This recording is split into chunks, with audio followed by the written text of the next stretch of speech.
Bueno, buenas tardes. Buenas tardes a todos, a todas. Me encanta volver a estar en Casa de América después de casi 10 años. Pero bueno, aquí estamos presentando un libro que yo creo que les va a interesar mucho a ustedes, que es el libro de Juan Ramón de la Fuente, La sociedad dolida y el malestar ciudadano. El libro nos va a servir de base o va a servir a los dos participantes de base, a Felipe González y a Juan Ramón de la Fuente, para debatir sobre una serie de temas de actualidad que están en el libro o que están sucediendo en los últimos días en América Latina, en México y, digamos, por extensión en el mundo, y que puede permitir pues aclarar o apuntar algunos de los extremos que no nos quedan claros a los ciudadanos cuando tenemos que movernos solo a través de la información que nos dan los medios de comunicación. El libro recoge, por tanto, preocupaciones sobre problemas completamente actuales. Muchos de ellos, la mayoría, están ligados a América Latina y mucho más en concreto al país de Juan Ramón, a México. Pero yo creo que ahora resulta difícil aislar los problemas porque lo que ocurre en un país con mayor o menor aproximación, en mayor o menor medida, ocurre en otros países. Por tanto, lo que analiza Juan Ramón nos resulta a todos, y lo veremos a lo largo de la tarde, muy cercano. Y además nos interesa su mirada. Una mirada no tanto de político, Juan Ramón, que también, sino de intelectual, de médico, de psiquiatra y de algo que yo creo que ha definido toda su vida profesional, rector de una de las principales universidades del mundo, la UNAM. Sus preocupaciones, las que iremos desbrozando a lo largo de la tarde, no les resultarán ajenas porque todas están en la agenda política. El triunfo del populismo y la mentira. Y hace una referencia muy clara a tres temas que nos preocupan a todos los demócratas del mundo: al Brexit, al triunfo de Trump y al referéndum del proceso de paz de Colombia. Tampoco les extrañará que se preocupe de la crisis de las democracias representativas, algo que Felipe González también ha estudiado extensamente, de la crisis de los partidos y de la distancia de los ciudadanos de las instituciones. En este entramado de preocupaciones, Juan Ramón hace una cosa interesante, que es apostar por la política, por la gran política, pero también analizar los límites que esa política tiene en este momento. También nos habla de algo que, sobre todo en España en este momento, es importante: el auge de los nacionalismos y el análisis que se puede hacer por el peligro que los nacionalismos ya tuvieron en otra época pasada de Europa. Él habla de algo también muy cercano a América Latina y especialmente a México, de la violencia en todas sus dimensiones, de las drogas, del narcotráfico, de todos estos problemas que atañen a México, América Latina de una manera especial, y que estamos viendo ahora en las elecciones que hay en muchos de los países de América Latina, que son temas de debate para conseguir una mejor o peor posición a la hora de las elecciones. He leído el libro con muchísimo interés, Juan Ramón, y como también he trabajado muchos años con el presidente Felipe González, he podido identificar muchos de los problemas que Juan Ramón diagnostica y analiza y que son problemas que han preocupado y preocupan todavía al presidente González. Pienso, y lo pensaba al leer el libro, que son dos personalidades complementarias. Uno, Juan Ramón de la Fuente, es un intelectual, pero con una gran dimensión política. Otro, Felipe González, es un político, no hace falta que se lo diga, pero sí les diré que es un político en el sentido más profundo de la palabra y más noble. Pero también tiene una alta dimensión intelectual. Hago un juego con los dos, pero lo que estoy diciendo lo creo y creo que es así. Y los dos tienen, por tanto, preocupaciones semejantes y enfoques, por lo que yo puedo saber, parecidos. El debate está servido. No creo que mucha confrontación, pero sí mucho debate. Yo les animo a los dos a que nos cuenten sus visiones, sus miradas de todos estos temas. Que lo hagan a su manera, por el orden que ellos quieran y a la manera que quieran. Mi labor de moderadora será controlar un poquito los tiempos, si es que lo tengo que controlar. Quizá a Felipe González haya que controlarle un poco, pero quizá tampoco. No obstante, a estos temas que ya están en el libro, en los últimos días ha habido cosas que nos han golpeado a los ciudadanos del mundo grandemente. Yo creo que no nos podemos ir esta tarde de aquí sin hablar de las elecciones de Venezuela del domingo o la farsa de las elecciones de Venezuela del domingo.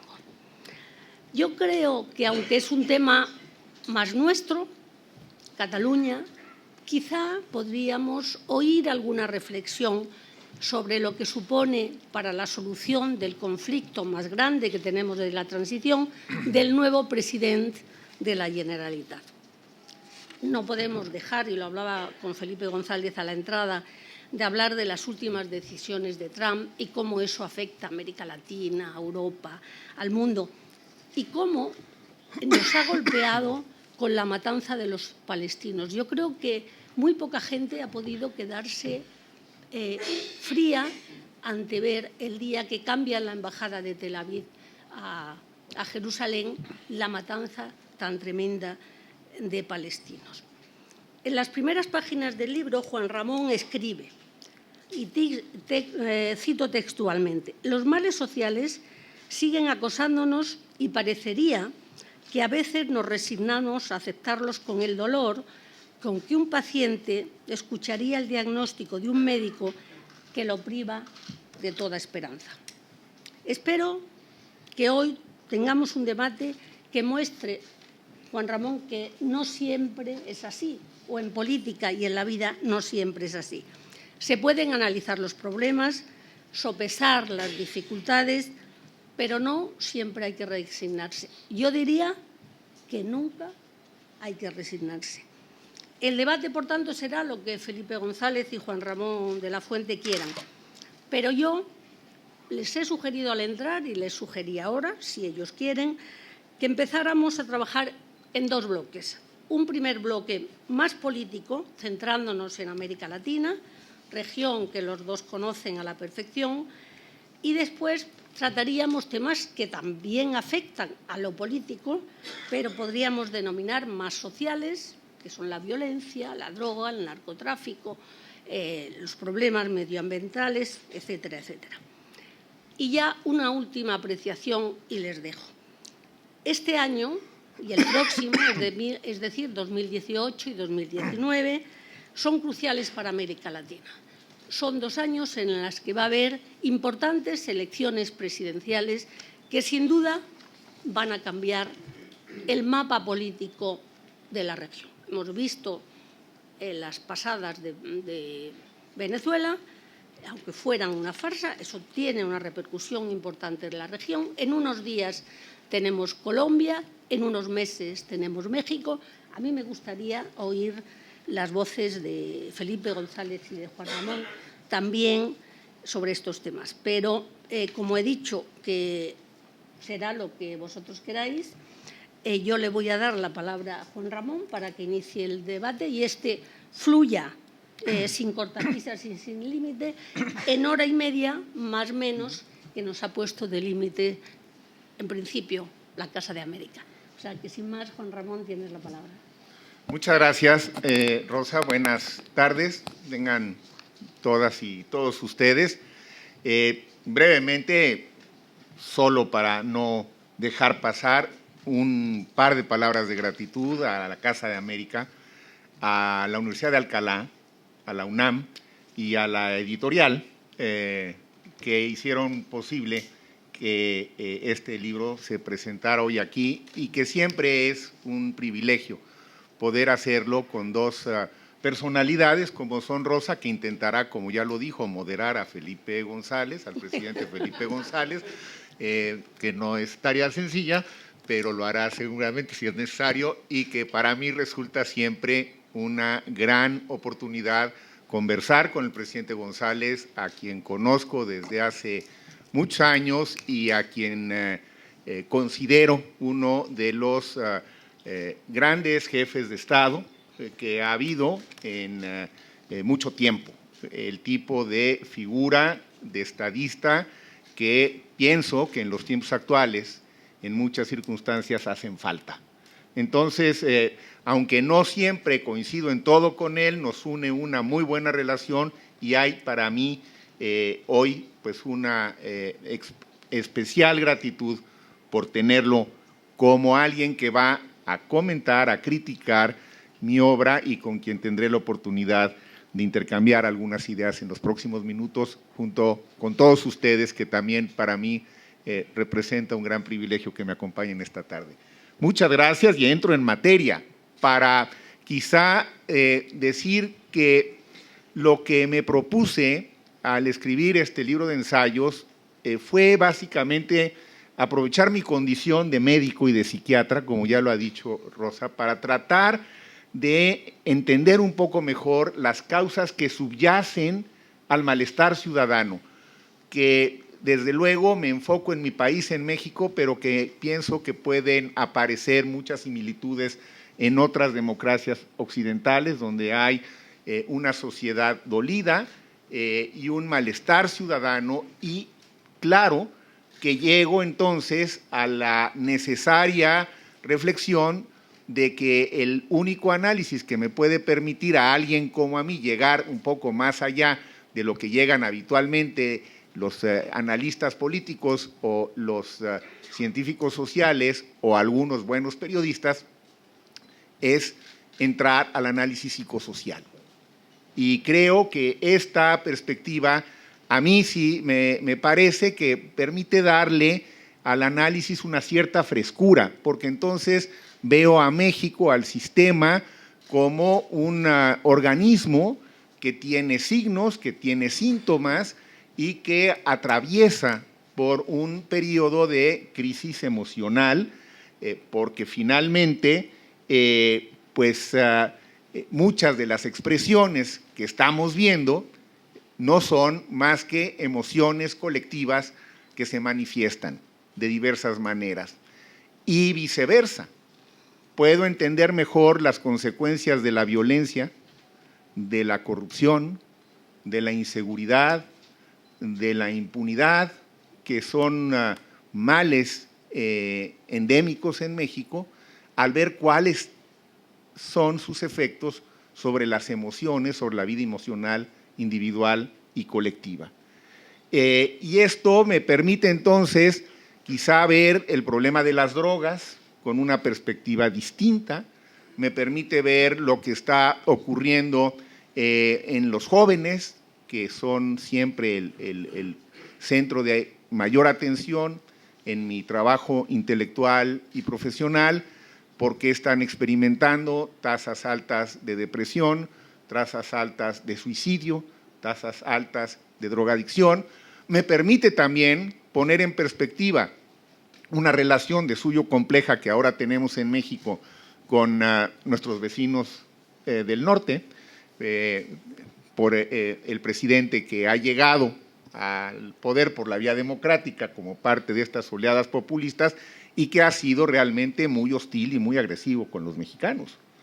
Y que hay, por supuesto, que una reacción otra vez emocional de enojo colectivo, de furia por los insultos y los agravios de los que hemos sido objeto. En fin, tratar de poner el aspecto emocional como algo que está determinando algunas de las decisiones que se toman desde las altas esferas del poder y como algo que también permite explicar las reacciones que está teniendo una sociedad que cada vez se siente más distante de ese poder porque en algún momento el deterioro ha sido tal que se ha perdido totalmente la empatía, si es que alguna vez la hubo. Yo creo que sí la hubo.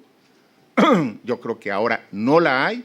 Y porque las mismas instituciones, que son las que tradicionalmente nos daban la seguridad que requerimos, la tranquilidad que todos requerimos, porque además para eso está el Estado, para que nos dé seguridad, para que nos dé tranquilidad, para que sintamos que alguien atiende esas preocupaciones, pues la verdad es que hoy no está ocurriendo y esas instituciones me parece que han entrado en un grave periodo de deterioro que explica por qué se acentúan estos síntomas de dolencia, de desamparo, de malestar que está teniendo México desde hace algún tiempo. Bueno, pero también, como lo decía muy bien Rosa, a pesar de que veo que las posibilidades terapéuticas pueden tener algunas limitaciones, siguiendo con mi símil médico, por supuesto que mantengo expectativas y esperanza de que algunas de ellas funcionen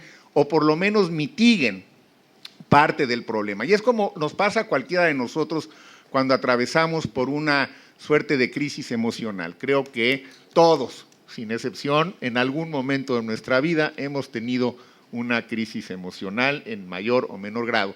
Y acudimos a ver a alguien y le platicamos nuestro problema y después lo primero que necesitamos es que nos escuche, que nos entienda. Y eso es parte de lo que está pasando en la casi inexistente relación que hoy veo entre la sociedad mexicana y la clase gobernante. La sociedad no se siente ni entendida, ni comprendida, ni escuchada. Y ni siquiera a veces tenemos la sensación de que están interesados en nuestros problemas. Ese es parte del asunto. Ahora, la propaganda oficial a veces dice que no se reconocen los avances o que todo lo vemos al revés.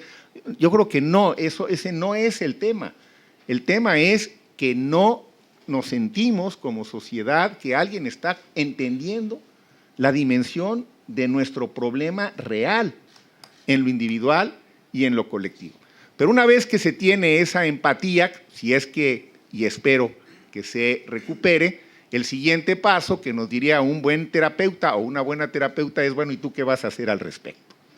Porque lo que no podemos y no debemos en México es quedarnos, ni en ninguna sociedad, pero hablo de la de mi país, quedarnos en calidad de víctimas, quedarnos en la lamentación, quedarnos en el señalamiento nada más de otros como responsables de lo que nos está pasando.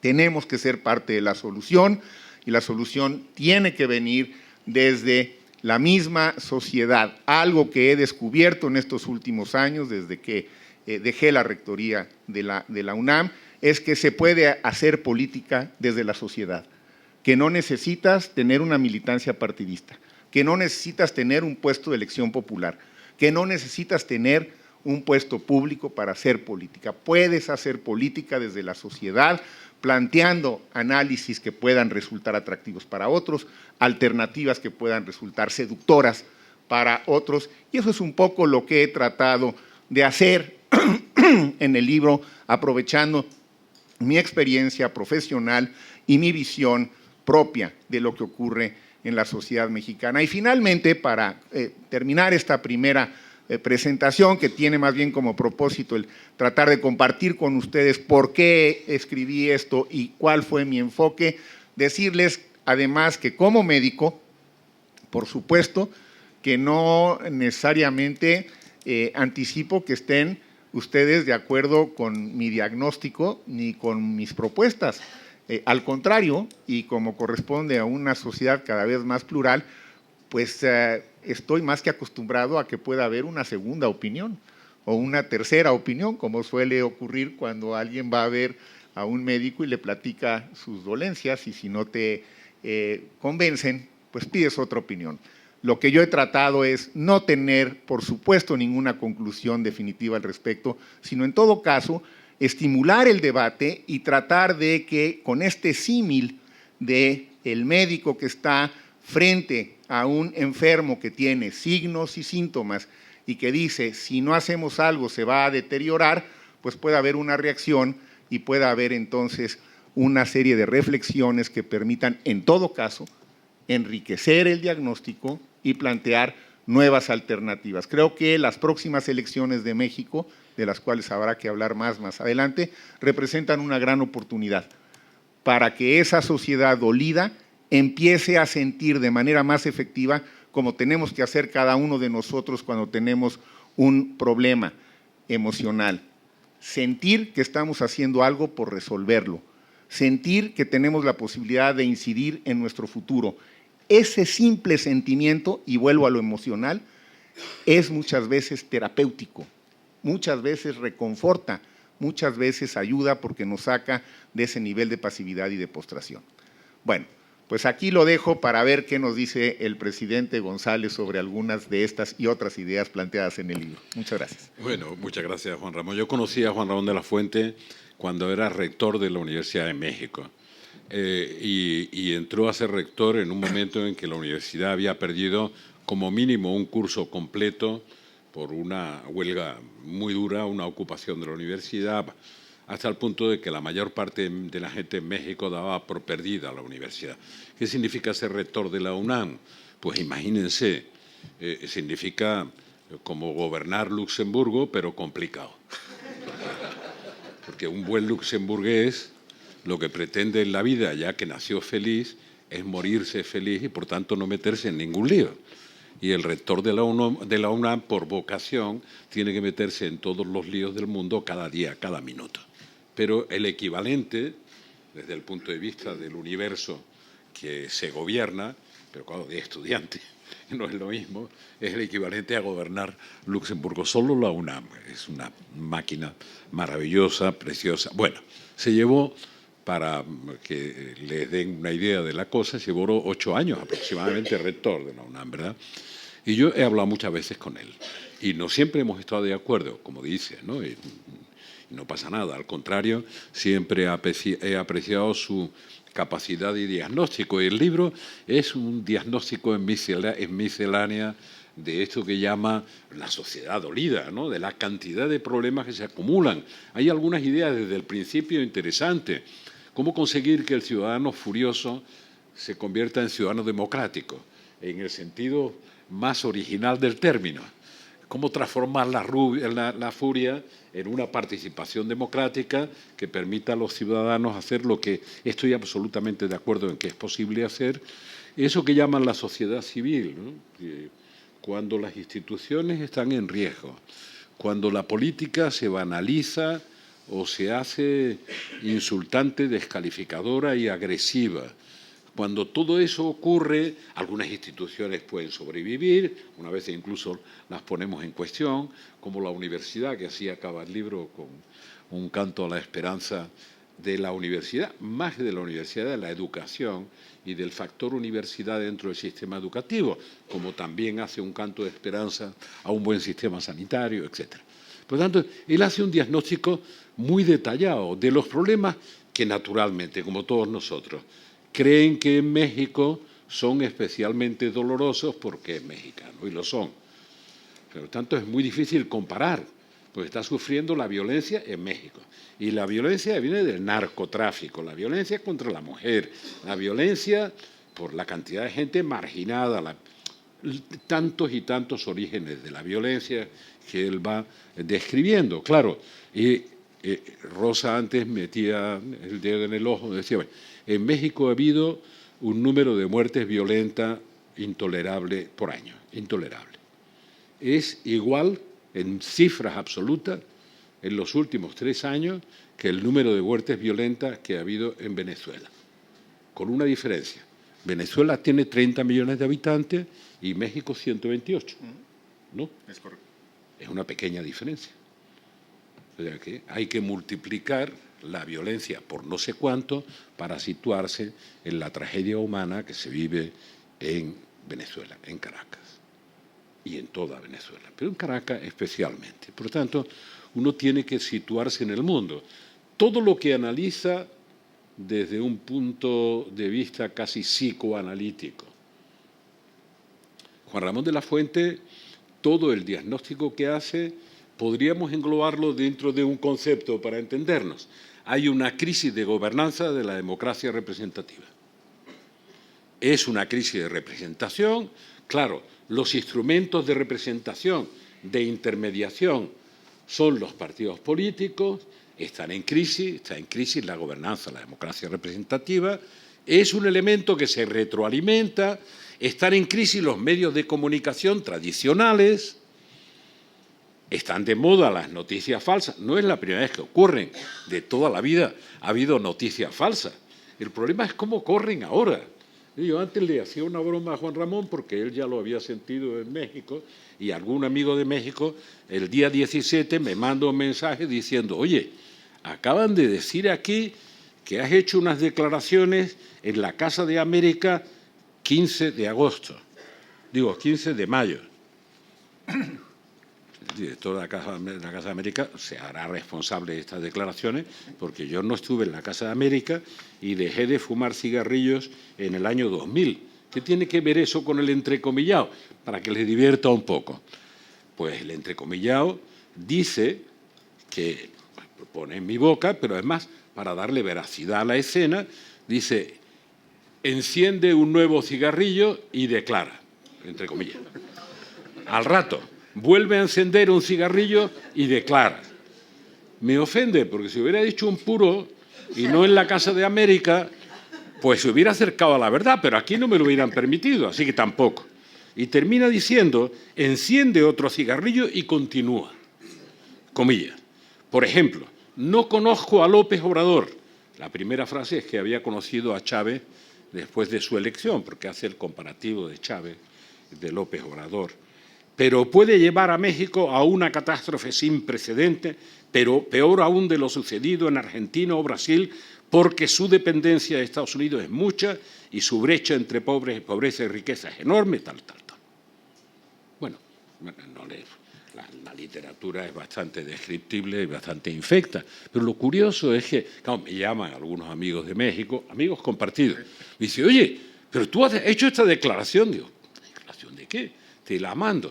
Bueno, pues la declaración ha circulado, obviamente, como la pólvora por las redes sociales de México. Y bueno, yo ni fumo cigarrillos, ni estuve en la Casa de América el día 15 de mayo, ni conocí a Chávez cuando ganó las elecciones, sino 7 años después, y sin embargo sí conocí a López Obrador al mismo tiempo que ganaba las elecciones Chávez en Venezuela. Y lo conocí como regente de Ciudad de México, y he hablado con él varias veces. Por tanto, todo lo contrario de lo que dice. Y a continuación me dicen los amigos: ¿y lo vas a desmentir? Digo, si tuviera que desmentir todas las tonterías, todas las falsedades que dicen de mí, no haría otra cosa. Y es muy aburrido. ¿Cómo quieren que dedique mi tiempo a este tipo? Solo como ejemplo de qué tipo de política estamos viviendo, para explicar uno de los elementos que está perturbando la gobernanza. Uno, la gobernanza de la democracia representativa. No es el único. Pero claro, tanto valor tiene esa opinión en forma de noticia o de información entrecomillada como la contraria. ¿Cómo se contrasta la veracidad? Y hay mucha gente en México que efectivamente se lo cree, porque está en esta campaña. ¿Y se lo cree por qué? Hombre, probablemente porque como no saben mi opinión de lo que pasa en México frente a la campaña electoral, pues se tienen que inventar la opinión que tengo, la que sea, de López Obrador, de Meade o de Anaya o de cualquiera. Y lo fantástico de lo que pasa en México es que el resultado, que parece favorable a López Obrador, es incierto. Lo contrario de lo que ha pasado en Venezuela, que había una absoluta certidumbre de lo que iba a pasar. Por eso en México todavía hay la capacidad de respuesta democrática, de ciudadanía democrática a los problemas del país. Y yo además sí conozco la Constitución mexicana, que la gente cree que prohíbe a los extranjeros hablar de la política mexicana. Dice que por rechazo a Estados Unidos, y no es verdad, fue Benito Juárez después de la invasión francesa y de la imposición de un emperador que quería que no hubiera más intromisión extranjera. Y así queda en la Constitución mexicana desde entonces. Por tanto, yo cuando quiero hablar de México, hablo de México, pero hablando de España o de la situación general. Pero se me entiende todo. No me hace falta hacer esa cosa tosca. Bueno, trata muchos problemas. Yo voy a empezar por uno y lo voy a provocar. Trata el problema de Trump. ¿Dentro de qué? De la calificación de los populismos, de los nacionalismos irredentos. Nosotros los tenemos cabalgando por España. Nacionalismos irredentos e independentismo. Tengo muchos amigos, no muchos, pero algunos amigos independentistas que no son nacionalistas. Por tanto, esos son los únicos que se han curado en salud frente a lo que acaba de pasar con el señor Torra. Si es nacionalista, con xenofobia, porque se cree superior a los demás. Y yo cuando lo veo, digo, sí, este es superior a mí, seguro. No le voy a discutir eso. Reconozco desde ya su superioridad. Y en función de eso le pido que resuelva los problemas de Cataluña, de los catalanes. O sea que, como un buen ser superior, que lo arregle. Por tanto, y habla de Trump. Yo, como sé que me conoce ya, ¿qué pasa con Trump? Aparte de insultar a México, aparte de descubrir que el coreano del norte no es tan malo, se va a meter con él dentro de unos días en una jaula, parece, si el otro se deja, a ver qué sale de ahí. Y que, sin embargo, es muy malo el del turbante en Irán. Y, por tanto, que hay que deshacer un acuerdo para rehacer otro acuerdo. Le va a meter a Oriente Medio en un lío infinito. ¿Qué le pasa? El último capítulo de este libro es un desesperado lamento frente a la ignorancia como el peor de todos los males, con una cita clásica que no es malo volver a recordar una y otra vez. ¿Qué le pasa a Trump? Lo que en latín llamaban necio, que es el que no sabe, o ignorante. Entonces Trump es un necio, pero lo que digo no es negativo, es un señor que no sabe. Y dentro de los que no saben, recupero a Aristóteles para decir que el principio de la sabiduría es saber que uno no sabe nada. Entonces, el necio que sabe que no sabe, pide ayuda para que los que saben le echen una mano. Pero el necio que no sabe, que es el caso de Trump, cree que sabe más que todos los demás y desprecia la sabiduría de todos. No hay nada más peligroso que un necio que no sabe y que tiene tanto poder. Este es el verdadero peligro de Trump. Y nadie quiere decirlo con claridad, pero es así. ¿Cuál sería la prueba de fuego con Corea? Vamos a ver, Corea del Norte va a hacer exactamente y con los tiempos medidos que le diga Pekín, perdóname que te saque de tu escenario. Exactamente. Entonces, ¿cuál sería la prueba? La prueba del 9 para el señor Trump. Oiga, seguro que usted conseguirá un acuerdo mejor que el que ha destrozado del 5+1 con Irán. ¿Seguro? ¿O no? ¿O tendrá que renunciar a la presencia militar en Corea del Sur para que el otro ceda algo? Porque ya tiene la tecnología militar, la tecnología científica para producir la bomba, el enriquecimiento, cosa que Irán estaba muy lejos de tener. Y ya tiene el transporte, los misiles balísticos.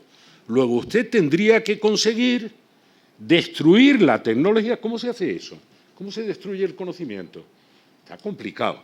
Destruir la tecnología y destruir todo el desarrollo de los misiles.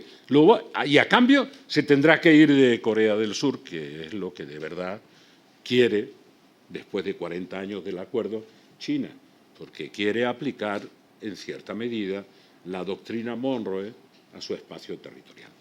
La gente ni habla de eso ni dice eso, pero quiero situarlo. Claro, ¿cómo se ejerce un nacionalismo irredento? Hombre, lo primero que hay que buscarse es un enemigo y tiene que ser lo más próximo posible.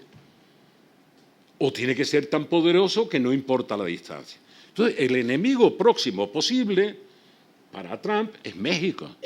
Así reafirma su discurso necio que alimenta a una parte respetable del electorado que solo vive de emociones negativas. Que este fomenta además con el discurso contra Wall Street, ¿lo recuerdan? Ahora gobierna Wall Street, pero bueno, no importa, eso lo decía antes de ayer, son las contradicciones humanas tan recurrentes. Por tanto, estamos ante un muy buen diagnóstico, no de lo que pasa en México, que también, y un diagnóstico basado en una cosa que no hay que despreciar, que son las emociones. Porque en el fondo, me han preguntado tantas veces en qué consiste el liderazgo, yo qué sé, uno toma decisiones, pero normalmente no estudia para tomar decisiones, estudia para resolver problemas. Y después pues, vas tomando decisiones, asumiendo responsabilidades. Y el liderazgo es el compromiso con un proyecto. Mientras menos mercenario sea el proyecto, más se lo creerá la gente. Eso es así. Y la segunda característica del liderazgo, que de verdad no es un bien muy generalizado, es hacerse cargo del estado de ánimo de la gente. Hacerse cargo del estado de ánimo de los demás. No para resignarse a ese estado de ánimo, sino para estar próximo a ese estado de ánimo y poder cambiarlo comprometiéndolo con un proyecto que resuelva los problemas de la sociedad en la que vivimos. Que es la empatía. Claro. Que es la empatía, Claro. que es lo que yo veo que los políticos actuales pues no logran conectar con sus bases sociales. A veces quieren, pero no pueden, y otras veces no quieren siquiera. Porque no hay empatía, ¿no? Pero Juan Ramón, Así es, mira, pero tú en el libro, que haces un análisis similar al que está haciendo Felipe González, basas el problema en la personalidad de Trump. Y dices que es fundamentalmente un narciso. es verdad Tiene que un hace problema de narcisismo que tiene que ver con lo que tú estás psiquiátrico, diciendo, sí. pero va más allá. Entonces yo, mientras leía el libro, ligaba dos cosas.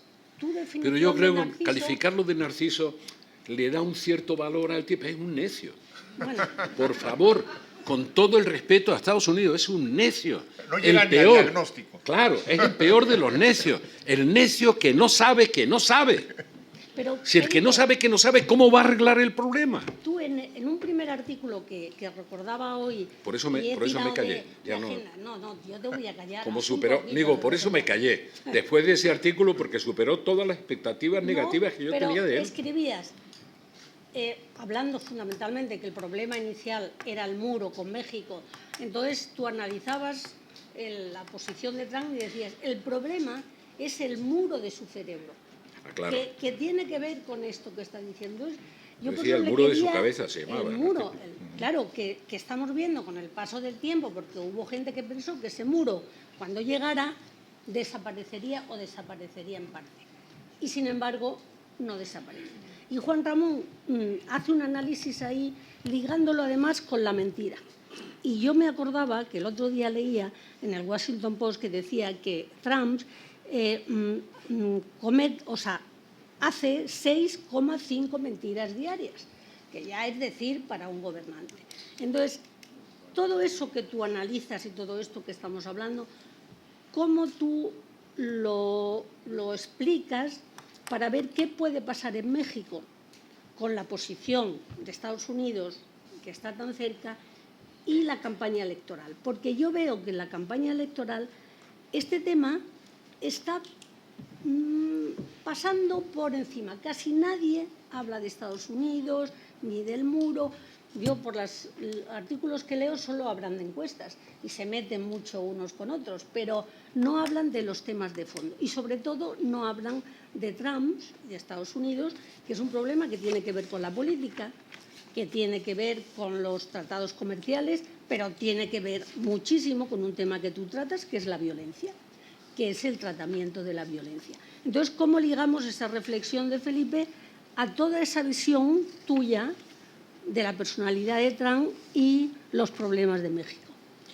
Bueno, a ver, yo creo que el presidente González pone en unas cuantas palabras lo que un buen político sabe hacer, explicar la crisis como una crisis de gobernanza de la democracia representativa, ¿no? Y ese es el diagnóstico político.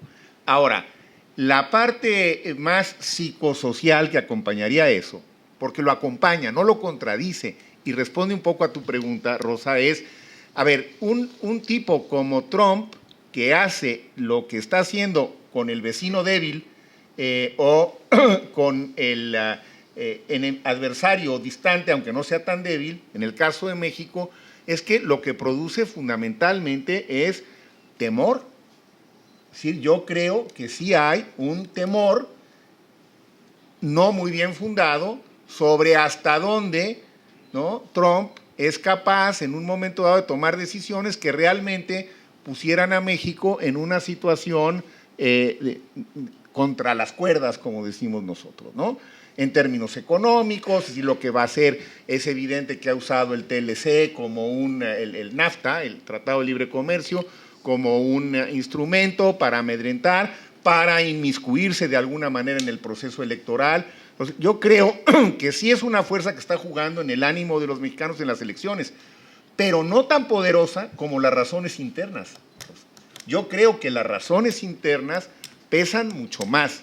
Trump puede generar temores en el sector empresarial, que a su vez entonces los transmiten después en los medios de comunicación, etcétera.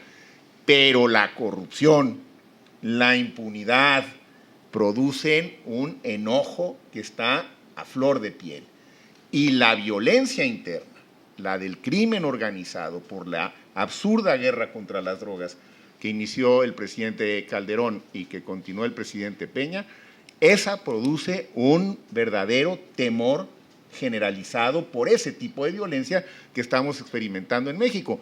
Que, por cierto, y ya que Felipe tocó el caso de Venezuela, que me parece muy oportuno tocarlo por muchísimas razones, creo que procede ahí, como él ya lo inició, un diagnóstico diferencial. Evidente. ¿No? Porque también en la confusión se ha tratado de hacer equiparable la situación de México a la de Venezuela, que creo que no lo es. Se ha tratado de hacer equiparable a Maduro, que acaba de ganar una supuesta elección en la que casi nadie cree, ¿no?, con lo que pudiera ocurrir en México el 1 de julio, que yo anticipo que a menos que tengamos una mayor escalada de violencia, el principal riesgo de las elecciones en México es la violencia, no son los candidatos. Pensar que un candidato es un riesgo es tener de entrada un temor a la democracia, y a mí me gustaría conocer el punto de vista de Felipe González sobre si hay alguna razón para tenerle temor a la democracia. Vamos, finalmente, si hay una votación masiva el 1 de julio, como yo creo que ocurrirá en México, ¿por qué tenerle temor de antemano a la democracia? Aun cuando pudiera ganar alguno de los candidatos que no tendrá necesariamente la simpatía de todos, pero no es, como buen socialdemócrata, la solución de la democracia es más y mejor democracia. ¿Sigue siendo esto válido? Lo que decía Abraham sigue ¿Sí? siendo válido, pero verás, vamos a ver. A mí Tú no me lo apuntas extraña. en el libro. A mí, claro, lo dice además. A mí no me extraña que estén alertando sobre todos los males del infierno en función de no sé qué hipótesis de trabajo. Hombre, si han considerado que la negociación de Juan Manuel Santos con la FARC y el acuerdo de paz es entregar al chavismo, castrismo a Colombia y entregarle el poder, ¿qué otra cosa pueden decir? Pero es que eso todavía permanece. La FARC se ha desarmado, se ha presentado a las elecciones, ha sacado un 0,5% y todavía están diciendo que Santos ha convertido a Colombia al castrochavismo. O sea, la exageración puede llegar al ditirambo y lo malo es que hay mucha gente que se lo cree. Lo que pasa en México se verá el 1 de julio. El grado de incertidumbre sigue siendo alto. López Obrador va el primero. Si utilizara un lenguaje mexicano que me entenderá perfectamente Juan Manuel, si nadara de muertito, ya llega a la orilla con la ventaja que tiene. Ahora, ¿se aguantará nadando de muertito o se agitará? ¿Quién sabe? Está difícil en su personalidad. Es decir, a mí me dicen, bueno, ¿y cómo ves Yo lo he conocido de regente de Ciudad de México. Y debo decir que Las cuentas por lo menos las hacía, que no es fácil gobernar Ciudad de México, que la ciudad pues la cuidó bastante. Yo había políticas con las que no estaba de acuerdo, pero he hablado con él varias veces. Y además era y sigue siendo un mago de la comunicación. Ese señor a las 6:30 de la mañana hacía todos los días una rueda de prensa. No conozco a un solo líder político que aguante una a la semana sin quemarse. Él hacía todos los días una rueda de prensa a las 6:30 de la mañana. Las malas lenguas me decían que después se volvía a la cama. Pero a las 6:30 ponía en marcha la agenda del día, no para Ciudad de México, no, para DF, no. La agenda del día de la política nacional. Cada día. Durante años. Era una cosa sorprendente. Y sobrevivía a esa tremenda quemazón. Que yo creo que hay factores no de imprevisibilidad sobre lo que va a pasar el 1 de julio, que eso es lo lógico en la democracia. Es decir, ¿ya dan por hecho el resultado en Colombia? Pues no. Pero lo interesante es que no lo den por hecho. Como tampoco daban por hecho el resultado en Chile, a pesar de lo que había pasado. ¿Por qué? Lo único que se da por hecho es el resultado en Venezuela. Yo eso sí lo dije en la Casa de América, algún disgusto me creó, porque le pedí a Henry Falcón, al que conozco, por favor, no te presentes, no hagas de taparrabos de Maduro, déjalo que vaya él solo, ya ha eliminado a todos los líderes que le estorban, inhabilitados, en prisión, más que no elija él también al candidato que va a derrotar. Bueno, y se ofendieron algunos amigos. Pero ¿cómo le dices eso y tal? Porque sabía que lo que pasó antes de ayer iba a pasar. O sea, si hubiera sido el Roto, el humorista, hubiera dicho, tenía el censo, tenía las urnas. Él lo dijo del 1 de octubre en Cataluña con una viñeta maravillosa. Tenía el censo, tenía las urnas, tenía el Consejo Nacional Electoral y tenía el resultado, meses antes de la elección. Nada que ver con México. ¿Pero qué tiene que ver con México, por favor? Ahora, es verdad que me dicen que los márgenes de maniobra, que es lo que se decía de todo, de Trump se ha dicho mucho, los márgenes de maniobra para desquiciar la economía y la macroeconomía, no sé cuánto, se han estrechado mucho por la interdependencia de unos y de otros. Es decir, los mercados financieros, que si no sé cuánto, que no sé qué. Y digo, yo te voy a hacer una confesión que de verdad quiero que tomes en cuenta porque es un punto que he discutido muchas veces con los amigos. Lo que se ha puesto difícil en el mundo es el margen de maniobra para hacer las cosas bien desde el gobierno. Para hacerlas mal es tan grande o más grande que nunca. Uno puede destruir un país en una velocidad de crucero que antes era imposible. Entonces, Maduro lo ha hecho en 4 años, ha acabado con Venezuela. Digo, ha acabado con Venezuela, ha acabado. Tiene mucha capacidad de rebote el país, pero que esté produciendo menos petróleo que Colombia, que tiene menos del 20% de los recursos que Venezuela, da idea de la magnitud de la catástrofe. En todos los parámetros de institucionalidad y libertad. Nada que ver con México. Vamos a ver, y hay una cosa que me dice del daño que puede hacer Trump y tal. Hay una cosa en que México le gana a Estados Unidos. El más débil y no sé cuánto, en la infinita mayor capacidad de sufrimiento de México que de Estados Unidos. Así que en el momento en que el electorado de Trump descubra las mentiras con las que los llevó a votar de recuperación de no sé qué utopía regresiva, la irritación en Estados Unidos será no solo incontrolable, porque la gente es una sociedad de verdad mucho más consumista y de día a día.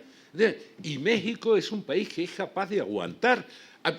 Yo creo que ha habido en general, y me perdonen todos, una falla fundamental en el liderazgo, que es, hablo de todo, no estoy hablando de quien gobierna, de quien hace oposición, de todo eso, porque no se dan cuenta que la fortaleza de México para resistir malos tiempos es infinitamente mayor y está mucho más probada que la de Estados Unidos, que como le dé un disgusto solo de medio año o de un año, se va a armar, ya veremos cómo cambian las cosas. Por tanto, primero, el margen de maniobra se ha estrechado para hacer las cosas bien, es uno de los factores de crisis de gobernanza de la democracia representativa. Uno no puede hacer lo que quiera. El concepto histórico de soberanía sobre un territorio para tomar decisiones, ese concepto está trasnochado. Hay una supranación. Hay quienes quieren hacer soberanía dentro de la soberanía, dividir más. Es decir, que es absolutamente ahistórico y, naturalmente, con un componente enormemente irracional, como hemos visto.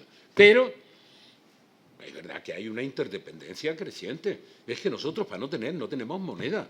Queremos tener una defensa y participar en una defensa europea. Y cada vez será más europea y menos atlántica, porque este señor no es quien se fíe. Por tanto, estamos en una interdependencia.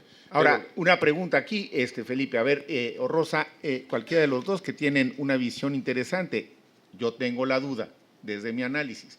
Para que hayan surgido estos populismos y el nacionalismo, que también, que digamos, son distintos, pero están emparentados. Son primos hermanos. Sí. Son primos hermanos y a los dos los mueven más las emociones que las razones, claro. Creo yo.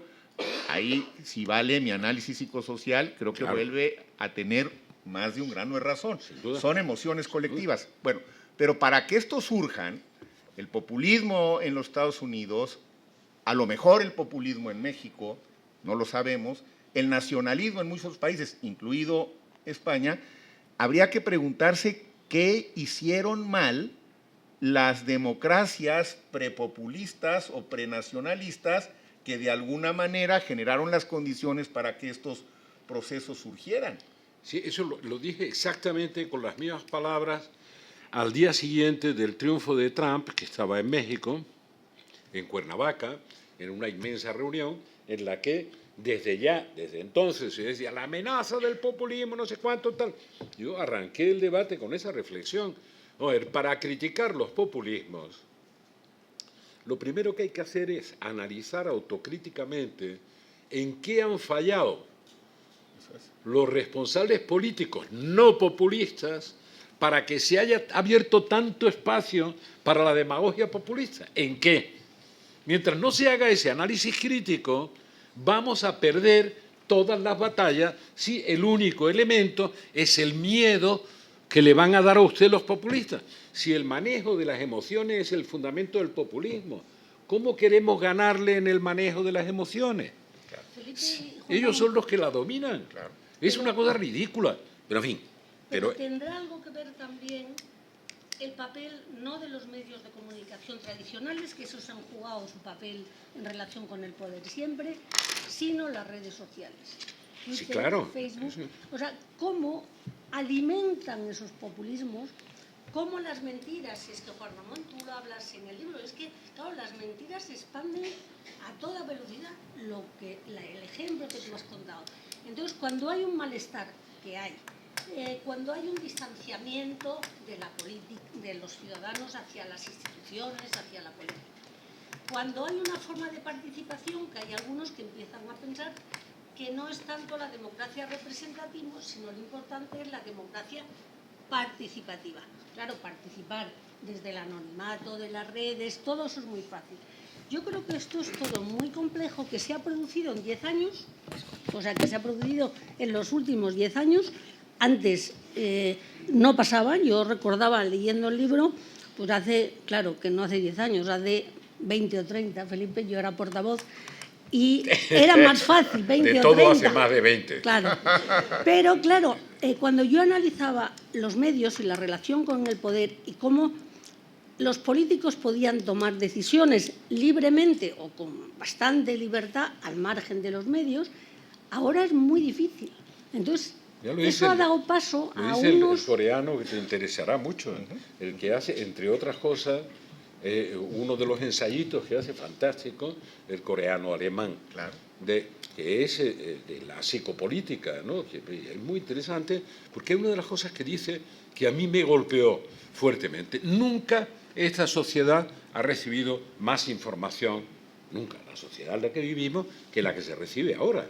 La información está disponible para todo el mundo y es más abundante hasta el punto de que por primera vez en la historia del ser humano eso de que la información es poder es mentira. Lo que da poder es poder discriminar la información que se recibe para utilizarla en un propósito, que puede ser bueno o malo o regular. Pero la información está absolutamente disponible toda. Lo que dice este hombre, y lo comparto, es que la verdad, en el sentido de la filosofía alemana, la verdad es imposible deducirla de la sobreabundancia pornográfica de una información no controlada. No se llega a la verdad. Es mentir. La verdad, hablo en el sentido filosófico, ¿eh? Al contrario, la gente está abrumada. Por eso antes empecé con esa historia, pero veo todos los días historias de esa. Ayer oía, por favor, no lo también. Nunca ha habido un ataque tan despiadado a la privacidad de un líder político con no sé cuánto, con esa historia que está circulando estos días por aquí. Bueno, yo salí del gobierno, me mudé a una casa que había comprado efectivamente en Pozuelo, y durante 6 o 7 meses tuve enfrente una casa alquilada donde todos los días ponían altavoces, banderas, se orinaban en la puerta y no sé cuánto, en 6 o 7 meses seguidos, hasta que se cansaron de pagar renta. Y conozco a algunos de los que lo hacían, algunos de ellos muy arrepentidos de haberlo hecho y que son muy amigos. Pero cada día, no, nunca ha pasado. Pues no habrá pasado. Pero bueno, será que yo no lo viví. Entonces, lo que dice Rosa es pertinente, pero verás, la crisis de la democracia representativa es también la crisis de los medios tradicionales de comunicación, que cumplían una función como la representación política, uno con electores y otros con lectores, por simplificarlo mucho.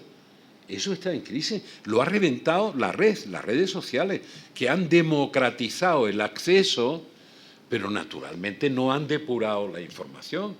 Y sigue siendo más verdad que nunca que solo de la información se puede decir que eso es verdad o es mentira. Por ejemplo, esto es mentira. Esto es una información que acabo de leer. Esto es mentira, punto. Pero de la opinión no se puede decir si es verdadera o falsa. Cada uno opina lo que le dé la gana. Pero la cosa se complica cuando la opinión sale de una información que es falsa. Es que han hecho ya unas pocas de columnas en México hablando de mi opinión sobre los personajes. Entonces, como es falso lo que dicen, las opiniones que se derivan en forma de artículo de esto están intoxicadas. Claro que tenemos ese problema. Pero, por favor, yo no soy pesimista, de verdad que no lo soy. Porque al final yo creo lo que no hay es claridad en los planteamientos políticos, en las propuestas políticas y en las ideas. No hay claridad. Tú hablas del descontento en México. Te hablo del descontento en España. ¿Es comparable? No, pero cada uno vive el suyo de una determinada manera. Aquí se dice que después de 4 años de crecimiento hemos superado la crisis. Y si sales a la calle, me da igual, que cualquiera que salga, verás la cantidad de movilizaciones que hay. Cosas que yo preveía y lo decía, pero lo decía con la calma de una cierta experiencia en el análisis. Ha habido muchas manifestaciones durante la crisis, no se merecía la ley Mordaza, porque nunca han sido violentas, nunca, por tanto no había que estrechar el margen de las libertades, se permitieron hacer esa estupidez que cada vez nos complica más, en los tribunales y tal. Bueno, había manifestaciones durante la crisis resistenciales, es decir, que dejen con lo que tengo, que me quiten lo menos posible, puramente resistenciales.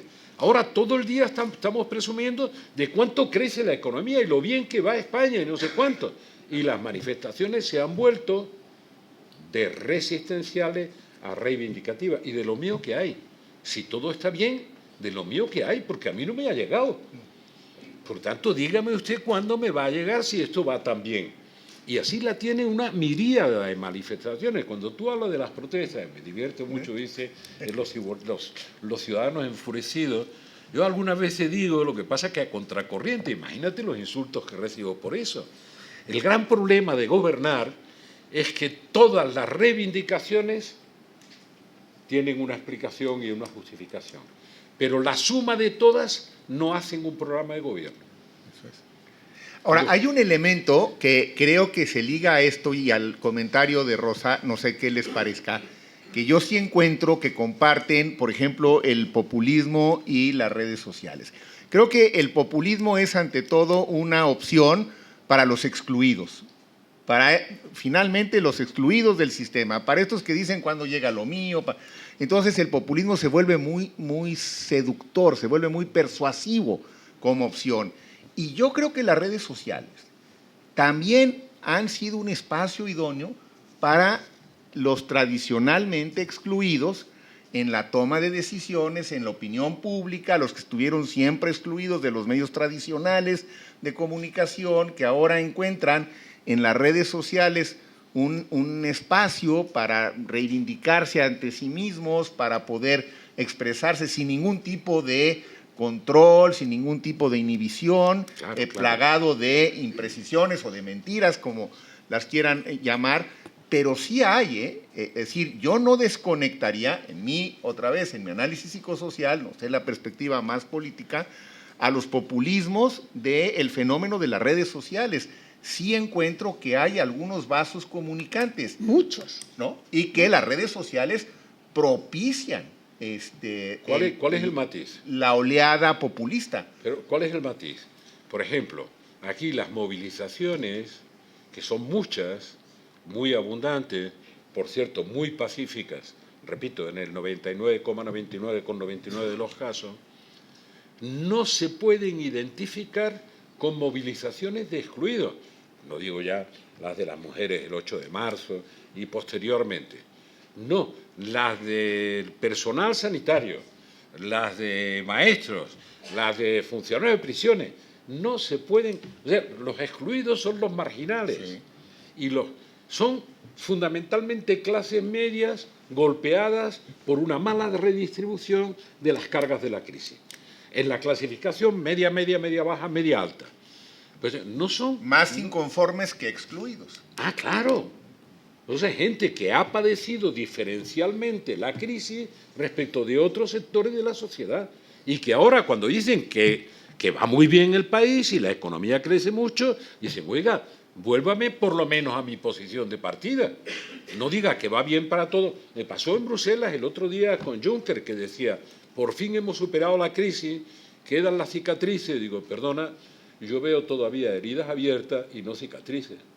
Porque mientras que haya gente reclamando... Es que en España el debate hace 10 años era el debate del mileurismo como marginalidad. Y el debate ahora es la aspiración a ganar 1.000 euros. Es una cosa tremenda. Dice, usted que yo quiero ser mileurista. No digo que la gente aspira a ser mileurista. Pero la reivindicación es que, oiga, que antes el cabreo es que era mileurista y ahora el cabreo es que no llego a ser mileurista. Por tanto, no es exactamente los excluidos. Lo mismo que cuando hablas de la desigualdad de la globalización.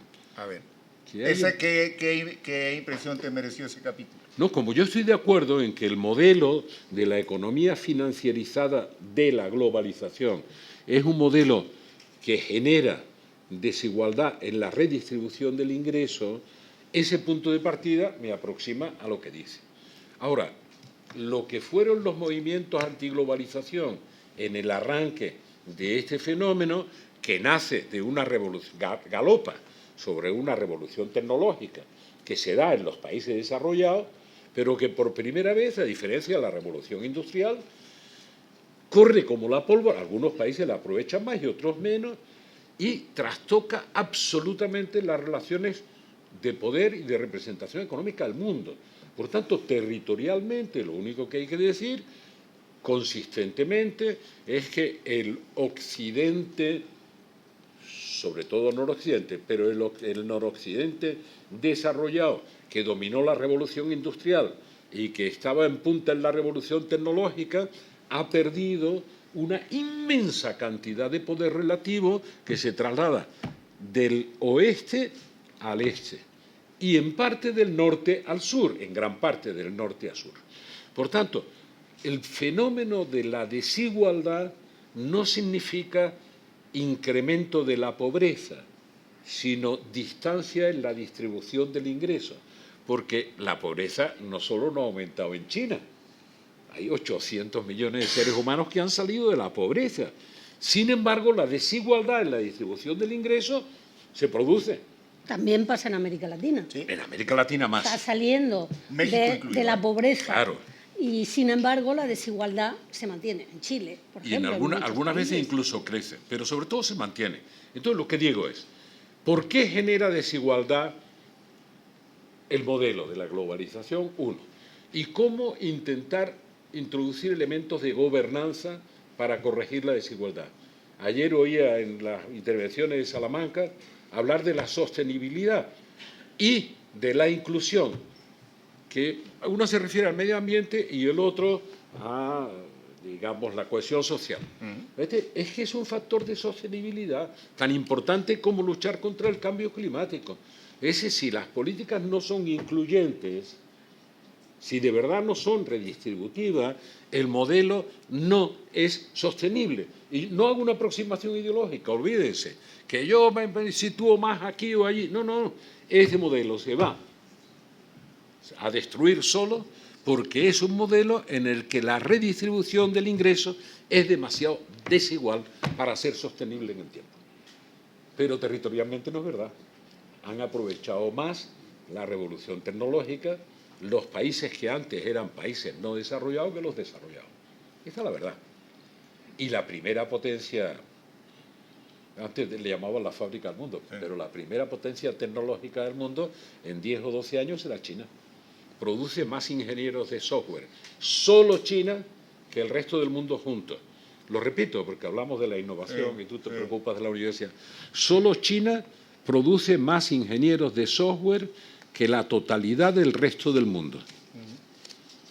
Si estamos en la sociedad del conocimiento, tú me dirás qué es lo que va a pasar con eso dentro de 10 años. Bueno, es que aquí hay otra vez otro factor que me parece que no podemos soslayar en el análisis cuando ya empiezas a ver más la globalidad, que también es una preocupación que aquí externo. La proporción de genios de cualquier sociedad es más o menos constante, ¿no? Y está en función de la población. Claro. Entonces, la cantidad de genios que se están en este momento manifestando en China o en la India es mucho mayor que la que puede haber en Europa o en América Latina. Y esto, bueno, pues lo empezamos a ver claramente si vas a Silicon Valley, todos los grandes genios que están moviendo todas estas nuevas empresas o son chinos o son indios o son hindúes. Son asiáticos todos, ¿no? Sí, aunque no se enteren. Es decir, porque tienen ahora sí que su población está a favor. Pero volviendo al tema de la desigualdad, a mí lo que me parece en el caso de México, porque tienes toda la razón en tu análisis, es decir, cuando ves las cifras de México, sí te das cuenta que la proporción de pobres ha ido disminuyendo, no al ritmo que quisiéramos, pero ha disminuido. Pero lo que ha crecido también, de una manera muy importante, es la proporción de ricos riquísimos, ¿no? De ricos riquísimos. La proporción no, sino la cantidad de dinero que ingresan. Bueno, la cantidad de dinero, pero el número sí ha crecido, ¿eh? Sí, bueno.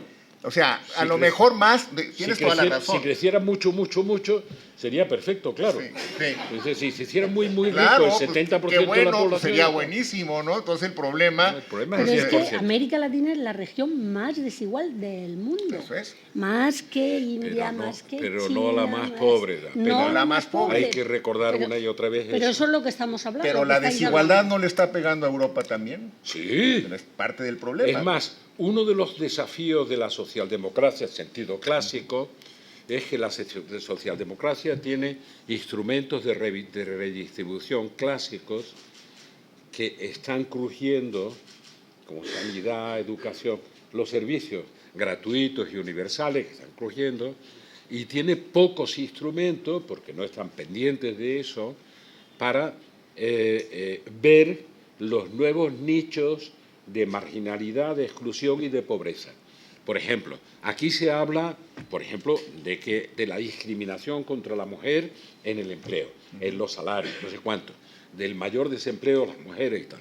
Si tú ves a un colectivo, si te aproximas con la lente, cosa que no veo ningún debate parlamentario que se haga, si te aproximas con la lente, los mayores problemas que tenemos de pobreza infantil son de familias monoparentales en los que la mujer se ha quedado como la cabeza de familia, tiene 2 hijos o 3 niños pequeños, no tiene oportunidades de empleo y casi imposible compatibilizar esa situación con un empleo que le permita salir adelante.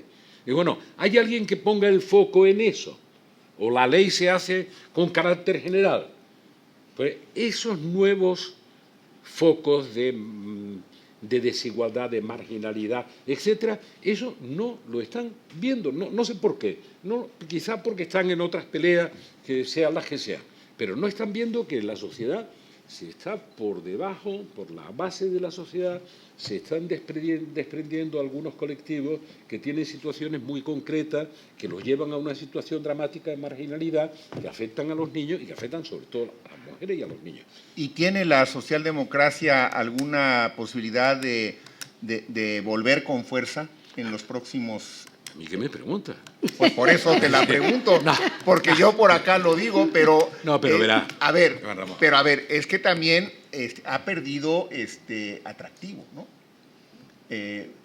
Sí, claro, no, por estos elementos que te digo. Pero vamos a ver, te digo, si estuviéramos discutiendo de noche con buen clima en una playita, pues te diría, no, es verdad, entre otras cosas. En tu fuero interno, lo que representa la socialdemocracia, eso es la cita que hace de Brand, en tu fuero interno, ¿no crees que lo que tú percibes como lo que fue y lo que debiera ser la socialdemocracia, no sería la mejor respuesta para México? Pero lo digo claramente, es decir, estoy absolutamente convencido, por eso es que te hago a ti directamente la pregunta, a lo mejor hablando de el juego psicosocial, para que refuerces, ¿no?, mis percepciones y mis anhelos. Yo absolutamente no encuentro, en el caso de países como México, una opción más acabada que la que representaría la socialdemocracia como tal, que por cierto nunca la hemos tenido en México como tal. Ha habido gobiernos priistas del pasado que se acercaron un poco, pero nunca hemos tenido un gobierno social democrático. Sí, pero también para España y también para Europa esa sería una solución. Y sin embargo, no, si lo que no digo vemos que sea posible. No, que sea posible no es verdad. O sea, lo que digo es que cuando más se necesitaría una política de compromiso ciudadano para gobernar el fenómeno de la globalización y crear elementos de redistribución del ingreso con los matices que digo, pues mientras más se espera a la socialdemocracia, menos se la ve en ese tema. ¿Eso es lo que me quieres decir? Eso es, ¿sí? Sí, bueno, digo, pues entonces llamémosle a la solución lo que sea, pero la solución tiene todos los parámetros de lo que Willy Brandt, pues semanas antes de morirse, me dijo, y hace 25 años, me dice, bueno, me recibí en su casa, no recibía a los nietos de Brandt, que eran Lafontaine y que eran Roeder, a eso no lo recibía, estaba muy grave, muriéndose. Me dice, mira, el mundo está cambiando muy rápidamente. Eso que dices tú, que no estamos preparados para el futuro, lo refiere a México, y yo lo digo también de España, o sea, que sitúate en eso. No, el futuro está detrás de nosotros. El futuro ya pasó. No es que no nos estemos preparando para el futuro, el futuro ya pasó, ya tenemos que correr para alcanzar lo que ya pasó. Esta es la desgracia. Pero Billy me decía, el mundo ha cambiado. Y la gran virtualidad, que parece que no está operando, de la socialdemocracia, es que puede emprender nuevos caminos. Si es fiel a sus objetivos y a sus principios y cambia la realidad, tiene que cambiar los instrumentos para hacer que esa realidad produzca más justicia, más igualdad, más libertad. Es verdad, pero ¿qué es lo que le pasa a la izquierda siempre? Una y otra, en general, en América Latina sobre todo. A la izquierda le encanta casarse con los instrumentos, se olvida de los objetivos, se enamora de los instrumentos. Dice, pero si los instrumentos son para conseguir objetivos, si usted comprueba que el instrumento no es útil, cambie el instrumento para ver si consigue el objetivo. Parece más razonable, ¿no? Bueno, pues se pegan contra la pared, casados con los con los instrumentos hasta que la muerte se los lleve por delante. Eso ha pasado en América Latina 1000 veces con las nacionalizaciones. Hay que nacionalizar. Tuve un debate, y no cuento a los actores, pero te va a dar idea de lo que te digo, porque en México hay una reforma educativa, de la que me gustaría decir una cosa antes de acabar, solo una, pero en plan de anécdota que nos lleva a la categoría. Hay una reforma, y una reforma energética. Una vez estaba discutiendo con un líder político muy significativo, muy representativo de un país de América Latina, productor de petróleo. La mitad del petróleo lo explotan las multinacionales, la otra mitad del petróleo una empresa estatal. Mitad y mitad. Y el discurso de este líder político era el abuso de las multinacionales, que sangraban al país, que no todo el tiempo. Pues, y yo tenía las cuentas del Estado. No es que tenía unas cuentas que yo había hecho en una esquina. Y los depredadores de las multinacionales, las que fueran, que explotaban el 50% de los recursos petroleros, aportaban al Estado el 78% de los ingresos fiscales de petróleo y el 50% de la empresa pública el resto. Oye, estos son unos depredadores, pero menos mal que te dan dinero para hacer políticas sociales, porque los otros se lo roban todo. Y claro, no, lo digo con una cierta tristeza, porque ¿se puede gestionar bien una empresa pública y nacional? Se lo pregunten a los noruegos, que allá no invierten nada ya que no sea economía verde. Claro. Y son la petrolera más eficiente del mundo. Yo solo agregaría para que Rosa nos pregunte lo que ahora quiera preguntarnos y hablar un poco de educación en los últimos minutos, a lo que dices, Felipe, en algunos casos, como es el caso de México, y también lo toco en el libro, y de otros países de América Latina, lo que también ha habido es mucha corrupción. Entonces, esto acaba por desvirtuar todo. Cuando tú tienes una empresa como Obedrec, ¿no?, que llega y reparte dinero al por mayor y corrompe prácticamente todos los gobiernos a los que llega, pues claro que generas una cierta animadversión en contra de ese tipo de multinacionales porque llegan a corromper.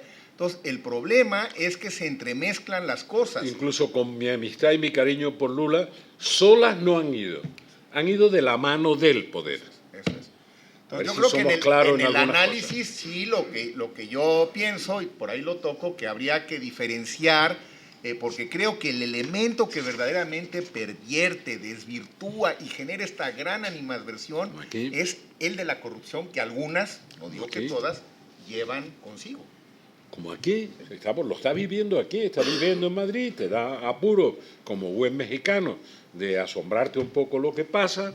Bueno, aquí lo estamos viviendo y parece que hay una escalada de corrupción. No, lo que hay es una escalada de procesos judiciales. Y yo diría, hombre, es una puñetera desgracia que esto sea así, pero qué bien que esté funcionando la justicia, ¿no? Aunque sea tarde, pero que llegue.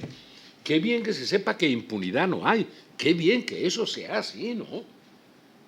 Porque esto lo estamos viviendo aquí.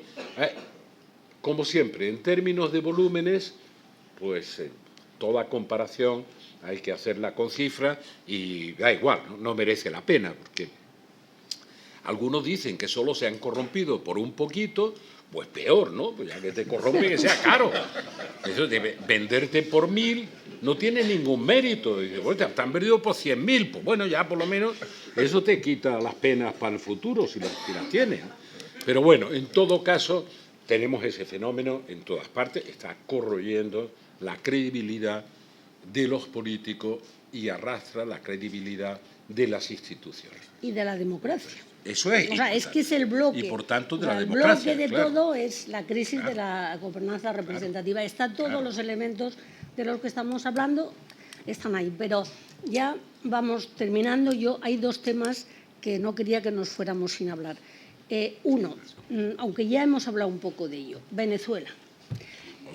Hemos hecho un diagnóstico suavecito de lo que ha sido aquello. Pero yo te preguntaría a ti, Felipe, que llevas mucho tiempo trabajando con la oposición y analizando el tema, y también a Juan Ramón desde allí, ¿qué salida hay? Porque yo cuando lo analizo siempre digo, bueno, pues la comunidad internacional, estos días nos están llegando mucha información de las reacciones de toda la comunidad internacional, a excepción de Rusia, China, etcétera, y tú dices, bueno, esa es una salida, pero yo creo que esa salida hasta ahora no ha producido nada.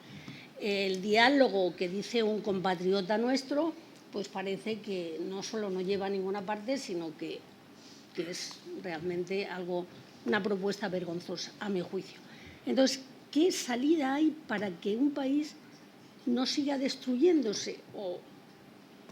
Porque además es el país y es la región, porque está afectando a Colombia, o sea, está afectando a Brasil. O sea, ¿qué se puede hacer, Felipe? No es que me des una solución mágica, pero ¿qué caminos se podrían seguir para que aquello no siguiera? El domingo Maduro perdió mucho más que ganó ganando las elecciones, mucho más. Perdió mucho más, está como muy claro ya para todo el mundo. Vamos a ver, no lo tomen al pie de la letra, o si quiere tómenlo. Venezuela no es una isla. Y como no es una isla, pues resulta que tiene 2.500 kilómetros de frontera con Colombia. Y tiene una buena cantidad de fronteras con Brasil. Y tiene fronteras con Perú. Bueno, no es una isla. Entonces, cuando digo eso, quiero decir que Venezuela es una tragedia, créanme, en términos humanos. Se han cargado las instituciones, la seguridad, la economía, la empresa, todas las instituciones. Y además, por supuesto, la salud, todo está destruido. Bueno, digan lo que digan. Bueno, la cifra estimativa pero prudente del Fondo Monetario es que tiene un 14.000% de inflación. O dicho en términos que pueden ser más comprensibles, es que un teniente con mando en tropa en las Fuerzas Armadas puede ganar 3 o 4 dólares de salario al mes, en términos de dólares. Que no está mal, al mes. Por tanto, puede comprar un pollo. Después le darán algo en el economato, no sé qué, pero bueno. Por tanto, como no es una isla, en Colombia, que me perdone el embajador que me está oyendo, en Colombia hay ya más de 1 millón, de las últimas oleadas, de 1.250.000 venezolanos. En la frontera de Colombia. Colombia es un país en desarrollo y en esa frontera no está la zona más rica del país, no es Bogotá. 1.250.000. ¿Saben por qué reventó toda la política migratoria europea? Porque Europa no fue capaz de responder a la presión de 1 millón de inmigrantes. Europa, 500 millones de ciudadanos, 500 millones, 37.000 dólares per cápita. Y hay 1.250.000 en la frontera de Venezuela con Colombia. Es decir, es una especie de éxodo bíblico. 70 o 80.000 ya en Brasil. Tienen que atravesar la Amazonía para llegar, ¿eh? Hay algunos que lo hacen más cómodo. Estos muchachos inquietos de los colectivos que disponen de AK-47 van hasta Brasil, los venden por 400 dólares a los narcos brasileños y vuelven a pasar la frontera, porque de eso sí hay abundancia. De lo único que hay abundancia en Venezuela. Y vuelven a por más AK-47 y para darlo. Por tanto, Venezuela es una tragedia, pero es un problema regional. Nadie puede volverse para otro lado. Yo lo de la comunidad internacional no sé lo que es, Rosa. Yo he oído hablar 1000 veces de la comunidad internacional y cada vez que hay un problema en Oriente Medio, dice, ¿qué hacen con este tipo de Siria? ¿Qué hace la comunidad internacional? Y dice, ¿a quién se refiere usted? Pues ¿a quién me voy a referir? A Europa y a Estados Unidos. Dice, bueno, ¿y el resto? No, yo hablo de la comunidad internacional. ¿Qué va a hacer la comunidad internacional con...? Lo digo en broma, pero en serio. Sí. ¿Qué va a hacer con Venezuela? La comunidad internacional. Y a continuación dice, bueno, la región es que no tiene más remedio que hacer algo, porque todavía el enorme flujo de venezolanos que se están distribuyendo por otras zonas, incluso los primeros que fueron a Colombia.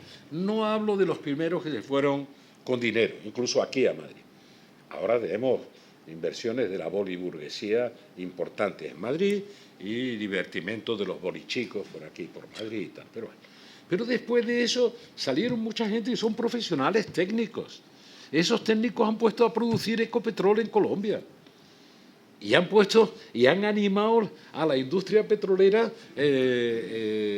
argentina. O sea, digamos que es una oleada de gente que encaja y que no crea.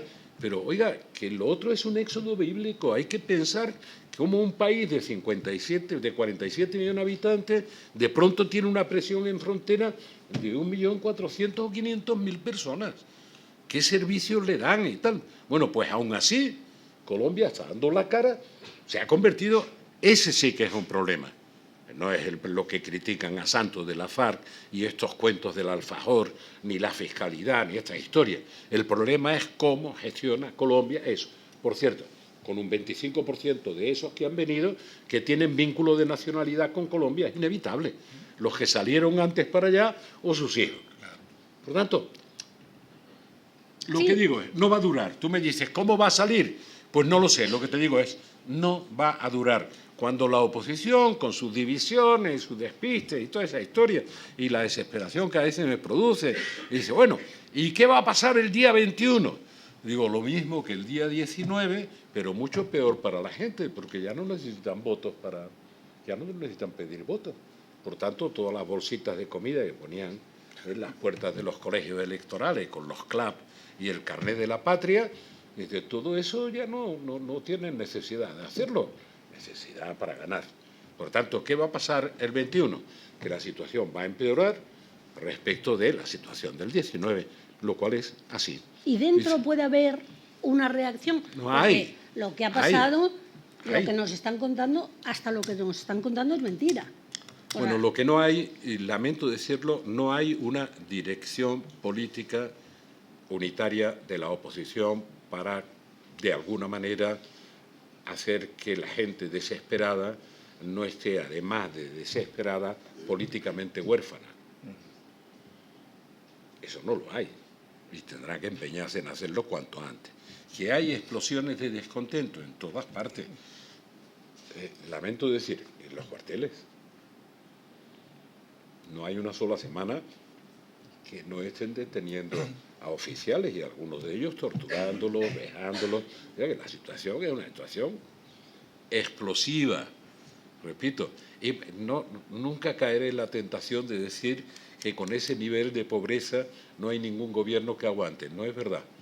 La pobreza es mucho más manipulable que las oportunidades.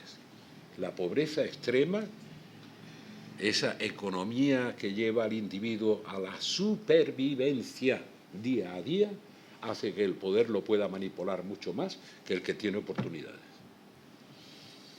A mí me parece que es muy oportuno que alguien con el conocimiento y con la capacidad analítica de Felipe González sea tan enfático en decir una vez más que la situación de Venezuela y la de México son totalmente distintas. Y yo, por supuesto, que coincido, la violencia en Venezuela no tiene nada que ver con la violencia en México, digo, salvo en las víctimas que acaban pagando las consecuencias, pero la violencia en México es una violencia derivada fundamentalmente, la epidemia de violencia de México, porque es una epidemia de esta absurda guerra contra las drogas, en la que espero que podamos hacer un cambio importante. Y retomaría solamente, porque lo ha mencionado Felipe 2 o 3 veces, el caso de Colombia, y creo que tenemos en México, y por ahí también en algún capítulo lo menciono, mucho que aprender de cómo Colombia y cómo el gobierno del presidente Santos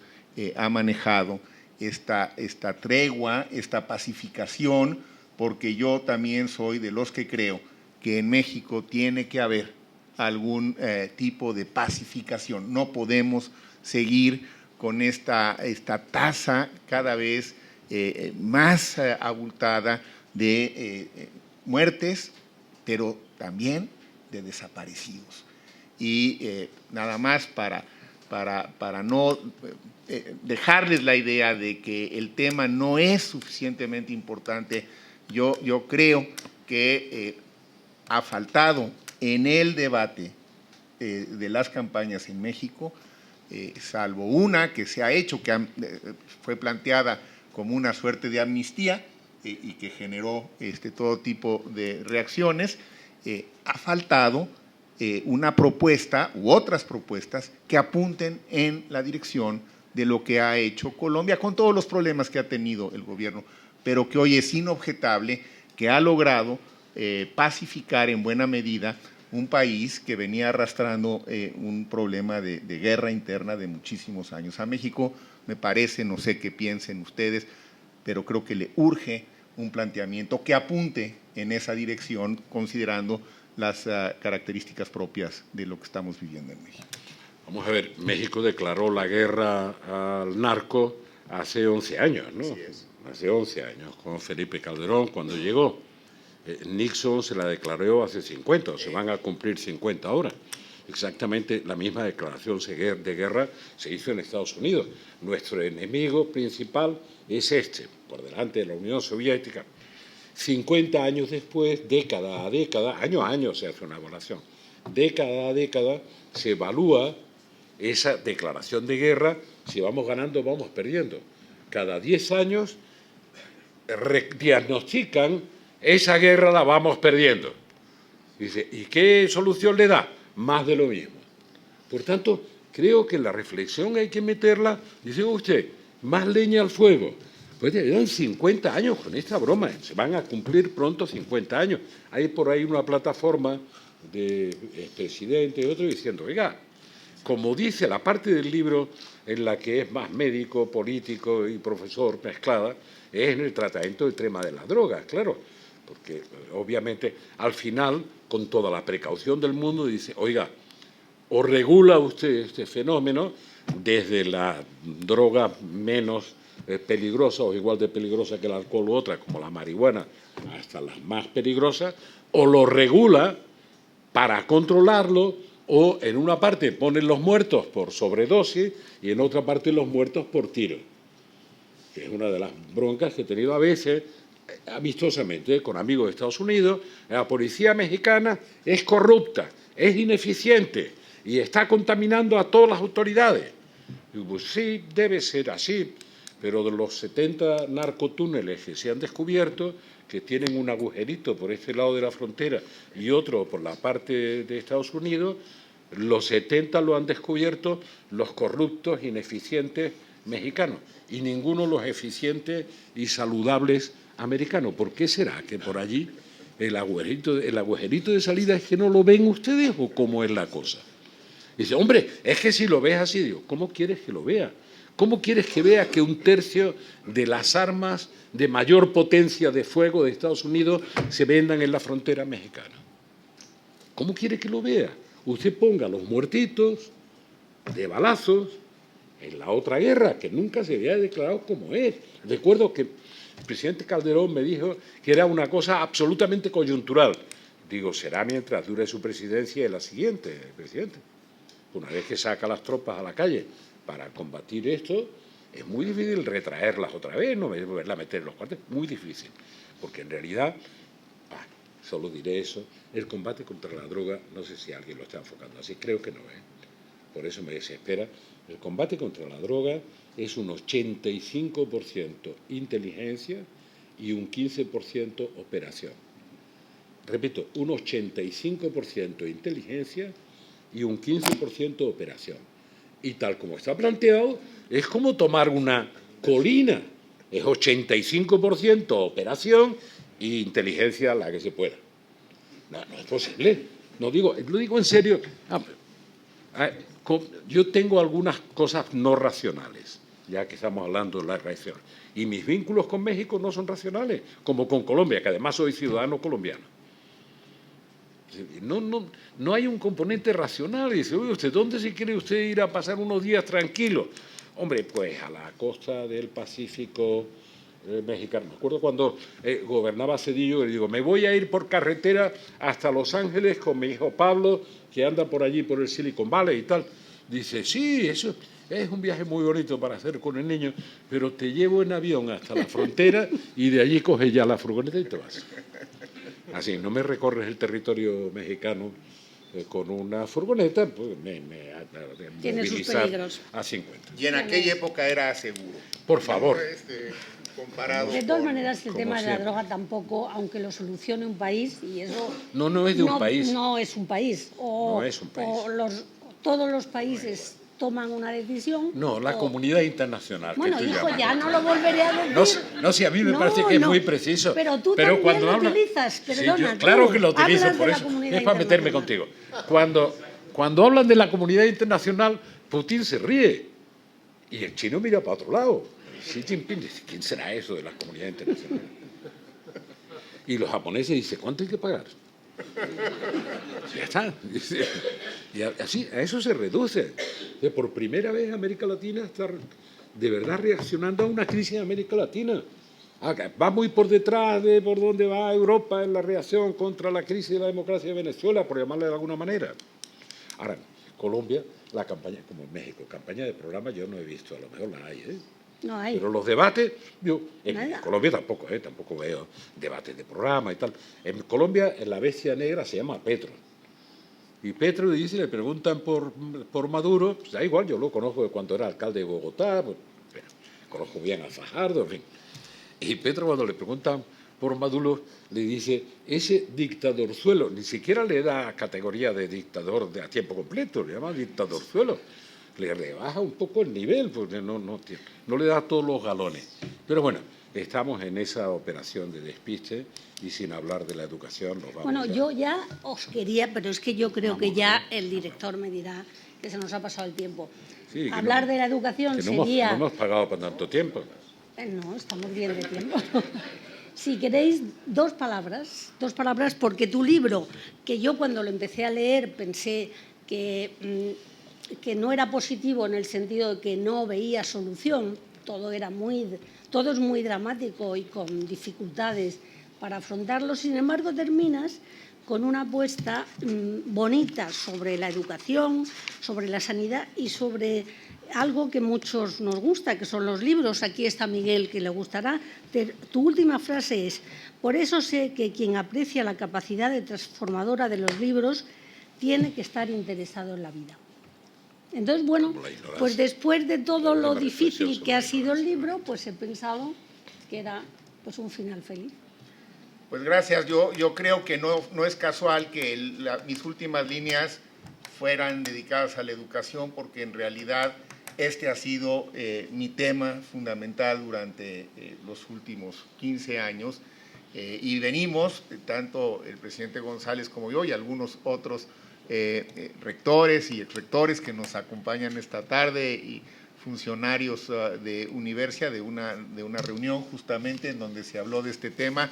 Y yo solamente reiteraría, Rosa, la forma como sí encabecé ese último capítulo es que la ignorancia sigue siendo el peor de los males que impide que pueda haber un resurgimiento democrático con mayor libertad y con mejores posibilidades. Por eso, pues no abundo en el asunto, solo reitero que sí es algo de lo cual no debemos, aún en las crisis más agudas, aún en medio de las polémicas más acaloradas, de la polarización más intensa a la que puedan llegar las sociedades como parte de todas estas discusiones que tienen que ver con ideologías y con emociones, no podemos quitar el dedo del renglón que la mejor alternativa que yo sigo encontrando, la mejor terapia colectiva que yo sigo encontrando es una buena educación de calidad para todos sin exclusiones. Absolutamente.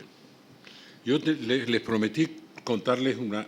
Quería haberle pinchado un poco más porque él está más metido en educación, pero solo les voy a contar una anécdota que conté en México y no me creyeron como 6 meses después de arrancar la reforma educativa con la evaluación y 1 millón y pico de maestros en revuelta y bueno, y otros menos y tal, pero bueno, con todas las reacciones a la reforma educativa y conté lo que me acababa de pasar. No hace mucho tiempo, visité Finlandia en 2009 como presidente del grupo ese que llamaban de sabio, pero yo, siempre acordándome de México, yo era el pendejo que los presidía. Los sabios eran los otros. Pero bueno, para presentar un informe sobre el futuro de Europa. Ahí voy, recorrí algunos países, estuve visitando Finlandia con las autoridades, en fin, para ver algunas de las propuestas que tenía que hacer y contrastarlo. Bueno, y en Finlandia, obviamente, PISA, sistema educativo, no sé qué, me acompañaba una señora de 36, 37 años de decán, diplomática. Y estuve un día y pico ahí, y dije, bueno, diplomática de vocación, de carrera y de vocación y tal. Y dice, bueno, en realidad era mi segunda opción, pero las calificaciones no me dieron para ser maestra de primaria, que era lo que yo quería hacer. Así que me he tenido que conformar con hacer la carrera diplomática. Vaya palo. Dicho eso, ¿para qué hablar más de educación y de cómo hay que hacerla? ¿Cómo hay que hacer una reforma educativa? Nadie lo creía. Dice, no es verdad.